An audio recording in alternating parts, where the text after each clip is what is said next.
Welcome to studio news. நம்ம யாரை பற்றி பார்க்க போகிறோம்னா, ஜானகியோட நூற்றாண்டு விழா வந்து பார்த்திங்கன்னா கொண்டாடி இருந்தார் எடப்பாடி பழனிசாமி.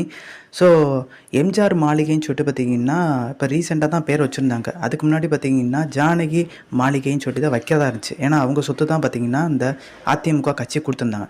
ஸோ ஜானகி அம்மையார் மாளிகையும் போட்டால் அது சரிப்பட்டு வர எம்ஜிஆர் மாளிகை வச்சிடலான்ற மாதிரி எண்ணத்துக்கு வந்துட்டாங்க. ஜானகி அம்மையாருக்கு நம்மளுக்கு ஏதாவது பண்ணணும்னு சொல்கிறக்காண்டி இப்போ கொண்டாடியிருக்காங்க. இதுலேருந்து சசிகலாவுக்கு தான் பார்த்திங்கன்னா ஒரு மெசேஜ் கொடுக்குறாரு. ஸோ சசிகலா பார்த்திங்கன்னா ஜானகி அம்மையார் மாதிரி விலகி நிற்கணும், விட்டு கொடுத்துட்டு போகணுன்ற மாதிரி எடப்பாடி பழனிசாமி சொல்லியிருந்தார். நீங்கள் விட்டு கொடுத்துட்டு போனால் ஃப்யூச்சர் நாங்களும் உங்களை வந்து பார்த்திங்கன்னா சசிகலா நூற்றாண்டு விழான்னு சொல்லிட்டு வருங்காலத்தில் கொண்டாடுவோன்றது தான் பார்த்திங்கன்னா இது மீனிங்கே சொல்கிறாங்க. ஆனால் சசிகலா பார்த்திங்கன்னா பின்வாங்குற மாதிரி இல்லை.